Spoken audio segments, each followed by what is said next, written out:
I'm Troy. On this episode, we have on Blue Beetle writer Josh Trujillo. Trujillo returns to the show to talk about the conclusion of Blue Beetle Scarab War arc and honoring the memory of Jaime Reyes co-creator Keith Giffen in issue 7. They also talk about what it's like to have the opportunity to work on a character like Jaime for as long as they have, and how artist Adrian Gutierrez continues to level up as the series continues. Listen in, and bada boom! Hey Josh, welcome back. Yeah, thank you so much for having me, guys. Yeah, we're excited to have you back. Right now we're recording this. This has been a week since issue 6 of Blue Beetles come out, the ending of your first arc as an ongoing series. Like what's it been like, sort of the reaction? I know you're really excited to sort of get that support from DC and be able to go into the ongoing, but how's it feel to sort of be at this point of your career and also this point of Hyman's journey? Oh man, it's crazy. Honestly, like the outpouring of like support and like everyone was really positive about issue 6. And there's a big moment in issue Yeah. 6. So I'm like, I don't know how people are gonna feel about Hmm. this, but so far so good, I hope. And then, uh being on issue 7 of an ongoing and writing issues 9 and 10 now is like it's so crazy to think about. I feel like a lot of publishers kind of shortcut some of these runs a little shorter, or they focus on the miniseries. But between the graduation day and Scarab War and beyond, that's like we've already done 13 issues, which is impossible for these days. So thank you for everyone who supports the book, especially the shops that make sure to order it and get the Spanish edition.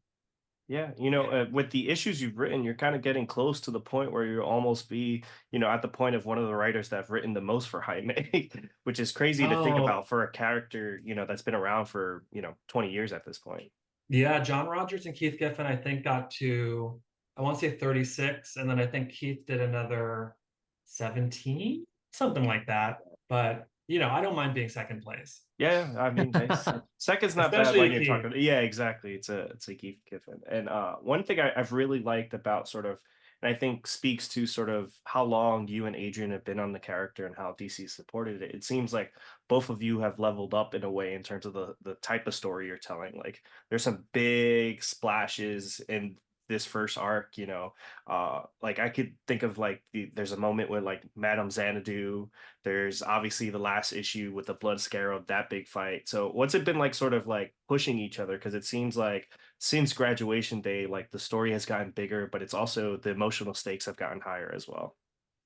Oh gosh. In terms of leveling up, I hope I'm keeping pace with Adrian, because I feel like, I was blown away by the original round robin pages that he did for that competition, which was like 3 years ago. But since then he's drawn, I don't know, let's see, like almost 300 pages of Blue Beetle, and you can almost see that incremental progress and that growth, I think. And I don't think I think it helps that I'm constantly challenging him to draw the different corners of the DC universe.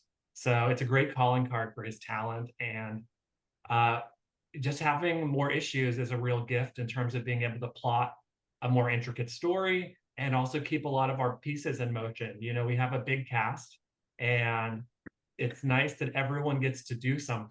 And like that's hard to pull off. I have a lot more respect for like the Chris Claremont X-Men, or any of those, like, or even the good Legion of Superhero runs like Keith Giffen's, that have these rotating groups of heroes where everyone feels like they're contributing.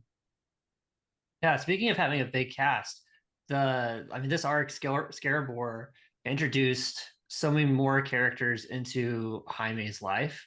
And we brought a couple over from Graduation Day.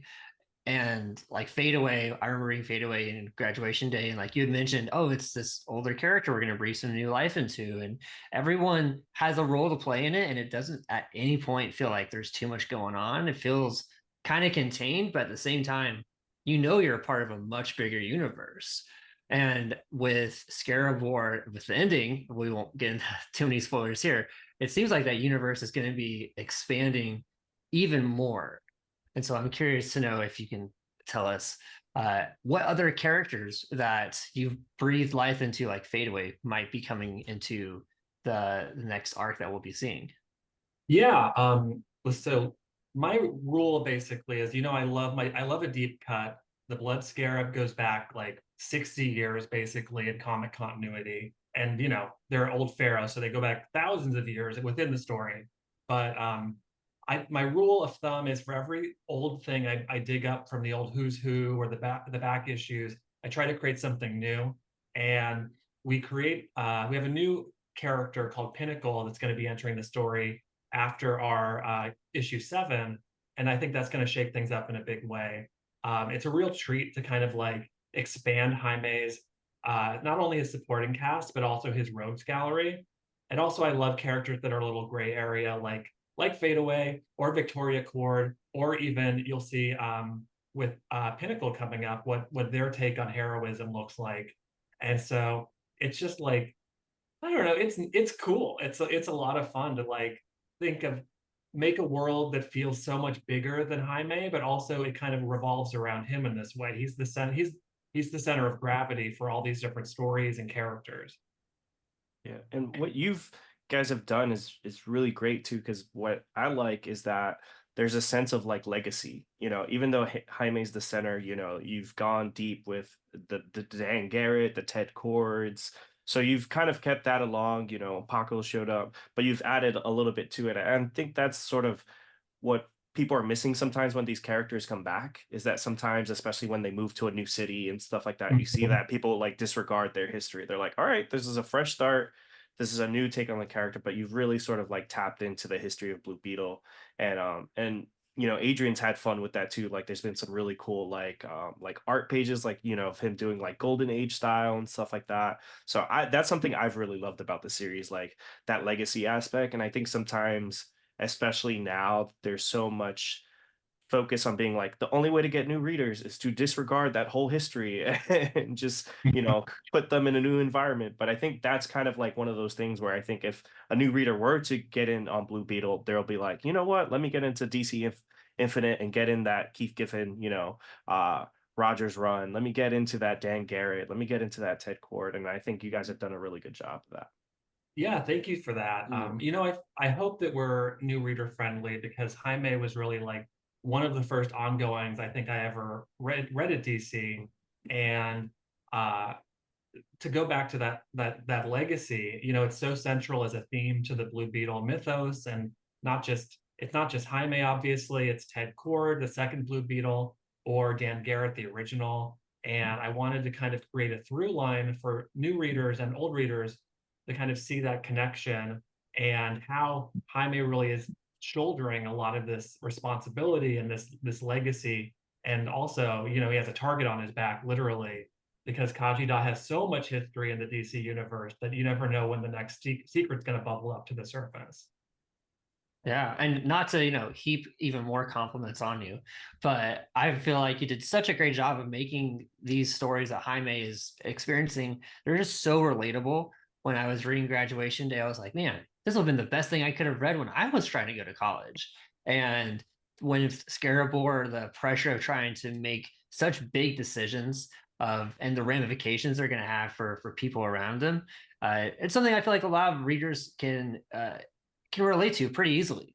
And it's really interesting to see how you've written these stories, because there's at no point in time is there, hey, this is a filler issue, or there's like 2 or 3 pages where like what's actually kind of going on. Everything always goes back to like what Jaime's trying to do, what his goals are, and like his experience. And you really get invested into him easily on page 1 or 2 of every single issue. And the stories you've told in Graduation Day in this first arc are super relatable. And so I'm curious if you can tell us more.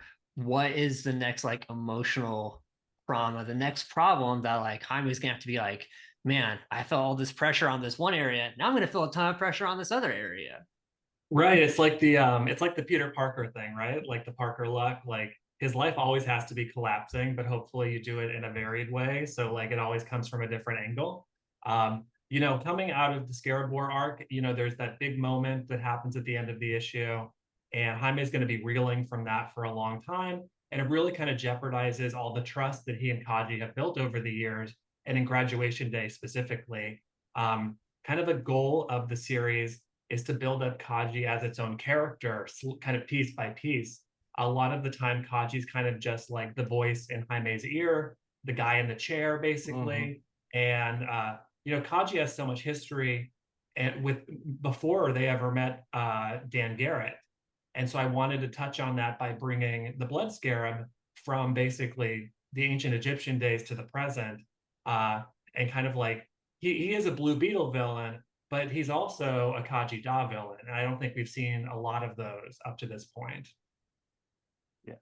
And you have a big issue coming up. It's a Keep Giving tribute issue, and you have a lot of big artists coming on to really contribute and speak to the legacy that Giffen has left. So what's it like to sort of be in that position where almost 20 years ago you're picking up those Blue Beetles, that Infinite Crisis, and then to be in a position where you're writing a tribute issue to one of DC's greatest creators?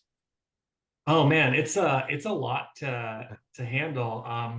When we were working on our Scarab War arc, we were maybe halfway through when we heard about Keith's passing, and he was one of the big inspirational creators that I always wanted to kind of emulate. The characters that I gravitate towards are a lot of the characters that he left a lasting touch on. So the Justice League International, his Legion of Superheroes run, oddball characters like Ambush Bug or Lobo or Gnort. He really had a flavor and a point of view for how to engage with these characters that was so special to me. So I knew we wanted to do something, but I didn't know exactly how big we were going to go until I started to talk to DC about it. And so the idea kind of came across that like, oh, we should maybe bring in these other artists, some of whom have had the pleasure of working with Keith over the years, and kind of explore. We go on a bit of an eras tour. We go from the present to the far past, the far future, and kind of everywhere in between. We bring up some characters that haven't been seen in continuity in, I don't know, 30 years, because I wanted to celebrate all the creations he's had and really show what a wide net he's cast over this whole universe. So it's a real thrill. I have a big stack of his 52 run. He was really the mastermind behind that in a lot of ways. And his Justice League International, I have these enormous hardcovers they're so thick. I don't know if you can actually read them, but they're sitting on my coffee table, and it's always a reminder that like gotta live up to this guy. That's awesome. And speaking of Kif, like I'm waiting for you to write Guy Gardner in this series. So hopefully Oh we man, get, we got the smallest amount of Guy in issue 2, but yeah. there was all the Green Lanterns were quarantined from coming to Earth, I I think. know there's Time. So if you're follow the Green Lantern book, it's good, but they kept Yeah. Guy from me. So I know. I'll never forgive them. Yeah. But That's you the did fun get of the show. Bunker. You did Yeah, get you got Bunker. You did Yeah, get I a did Bunker get to story. write my boy Bunker in the DC Holiday Special this past year. So that was a huge thrill. And also like the weird groundswell of support for Bunker. I like to think that I helped manifest it. People got really excited when I announced that I was going to get to write Bunker after talking about him nonstop for like 2 years. And I know his next appearance, I'm not the one writing it, but it's a big one. And it's so cool that like I think we helped the DC like remember that there are stories to be told with this character. And I think they see a future there. That's awesome. And you really kind of performed like a psyop for like 2 years. You're like Bunker, Bunker, Bunker. And now I think it's like one of those things where I feel like everyone has that character that may have been like disregarded in some way, like forgotten, but there was just like, hey, like they were just so cool. Why did they never got their chance Mhm. or their time in the sun? And it was cool to see you be able to kind of have that story after talking about it for so long. Yeah, every character is someone's favorite, and the Bunker fans really turned out for us. Me and Andrew Drillin, the artist, he did this awesome redesign on the character, and like I'm excited to see where Bunker's going next. I hope to be writing some of it, Yeah. but comics is slow, so we'll see. I'm gonna keep manifesting. Yeah. And in this upcoming issue too, just from the cover, we get to see sort of Booster Gold. So what's that been like to be able to touch that character? Because I know, last few times we talked, and also in this podcast, Like I was joking with my girlfriend the other day. If you listen to the early episodes of the podcast, it was just me and Troy sort of like always bringing up like, man, you know, it'd be great, like a Booster Gold and Blue Beetle show. Like it was a new idea or Yeah. something like that. So it's great to kind of like see like Booster be in this position where like at one point it seemed like he's kind of like a cult hero, but at this point he's kind of like an A-lister. And it's funny that like, even James Gunn has said anytime he puts out a poll like, hey, what do people want to see? It's like Booster Gold is at the top. So what's it like to sort of like be able to play with that character, especially with his history with Ted and also Jaime? Yeah, you know, originally when I did graduation day, my motto was kind of like new, new, new. I didn't want to like necessarily bring out the Justice League International right away.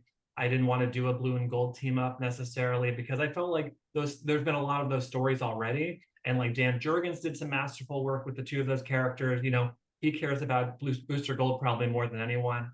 And I thought with this Keith Giffen tribute, I wanted to kind of go back and forth throughout the DC universe, and there's not a better character to do that with than Booster, especially with this history with Jaime. I kind of look at Booster as like that bad uncle that kind of like will slip you a beer at the Christmas party. Uh, and you know, he cares about Jaime. I think he really does look at him as like a family member and vice versa. But Booster's not cut out for the mentoring role, I think, as well as Ted is. And so that kind of night and day is really funny with me. I really want to see Booster interact with Victoria Cord, Ted's sister, because she didn't exist until she popped up in graduation day. So I think there's a whole dynamic there that can be played with. Oh, that's going to be an interesting dynamic because Victoria already doesn't really like some of the stuff that, like, Ted doesn't like Jaime, and Booster is not going to be anybody that she likes either. But people, speaking of people that don't really, that Victoria doesn't really like either, I love how you introduced the Horizon in Graduation Day and how they were used throughout Scarab War. And there's bits and pieces that you drop more about them. And the Reach, like they're one of my favorite aspects of the cosmic aspects in DC. And now that there's like this different sect of the Reach, it's like, can I get more of that? Because it's like we only get so much in it, and I'm excited to see like where you take them, especially in the next couple issues, since we're kind of like going Yeah.